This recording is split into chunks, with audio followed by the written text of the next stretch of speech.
আবেগের সাইক্লোনে ২ ফোঁটা জল গড়িয়ে পড়ল হেমলতার চোখ বেয়ে। কিছুতেই আটকে রাখতে পারলেন না। এই কালো রঙের জন্য ছোট থেকে সমাজের তুচ্ছ-তাচ্ছিল্য পেয়ে এসেছেন। লুকিয়ে যে কত কেঁদেছেন, কত করে চেয়েছেন কেউ তাকে একটু সুন্দর বলুক, কিন্তু সেই কপাল কখনোই হয়নি। আর আজ এই বয়সে এসে শুনলেন তিনি কুৎসিত নন, তার মাঝেও সৌন্দর্য আছে। জন্মদাত্রী মা গায়ের কালো রঙের জন্য গরম চামচ দিয়ে ঘাড়ে পোড়া দাগ বসিয়ে দিয়েছিলেন। আর আজ গর্ভের সন্তান সেই অনুচিত কাজের জবাব দিল।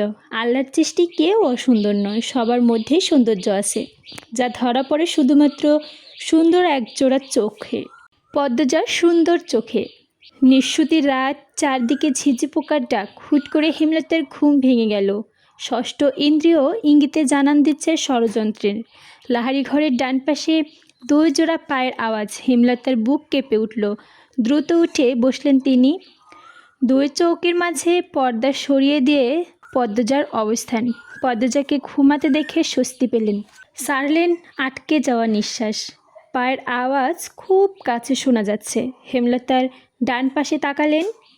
ঘাড় অন্ধকার ছাড়া কিছুই দেখা যাচ্ছে না, তবুও তিনি তাকিয়ে আছেন। দৃষ্টি মনে হচ্ছে টিনের ওপার থেকে অদৃশ্য গোপনে শত্রুকে তিনি স্পষ্ট দেখতে পাচ্ছেন। কে ওখানে? হেমলতার ঝাঁঝালো কণ্ঠের পায়ের আওয়াজ থেমে গেল। কয়েক সেকেন্ড পর ছুটে পালালো ২ জোড়া পা। ভোর, বাইরে গুড়ি গুড়ি বৃষ্টি পড়ছে, সেই সঙ্গে সুন্দর ঠান্ডা একটা হাওয়াও বইছে। বৃষ্টি পড়ার কারণে আকাশ মেঘলা, চারপাশটা একটু অন্ধকারাচ্ছন্ন। হালকা আলোতেই মেঝেতে শীতল পাটি বিছিয়ে ৩ বোন পড়ছে। ঝমঝম করে বৃষ্টি হয়েছে রাতভর, বর্ষা স্নানে প্রকৃতির চিহ্ন। এখন এমন সকালে কেউ কেউ ঘুমাতে চায়, আর কেউ কেউ বা বই পড়তে পছন্দ করে, অথবা পছন্দের অন্য যে কোনো কাজ করতে পছন্দ করে। পূর্ণার ঘুমাতে ইচ্ছা করছে, পড়া একদমই সহ্য হচ্ছে না। পদ্মজাকে বলল, আর কতক্ষণ ঘুমাতে চায় আপা? পদ্মজা নিচু গলায় বলল, এইটুকু শেষ করে ঘুমিয়ে পড়িস। আম্মা তো আরও পড়তে বলল। কিছু হবে না, এই যে আঙ্গুল দিয়ে দেখিয়ে বলল, এইটুকু পড় ভালো করে, তাইলেই আম্মা ছুটি দিবে।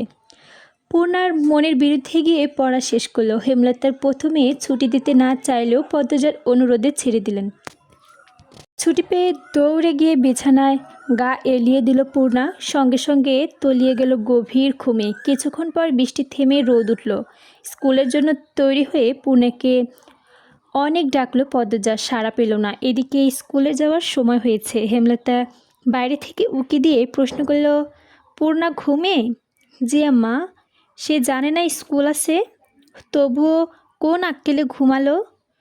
মায়ের রাগে ফলাফল ভেবে পদ্মজার শঙ্কিত। আজ পূর্ণার নির্ঘাত মার খাবে। সে হেমলতাকে আশ্বস্ত করে বলল, তুমি যাও আম্মা, পূর্ণা কিছুক্ষণের মধ্যে তৈরি হয়ে যাবে।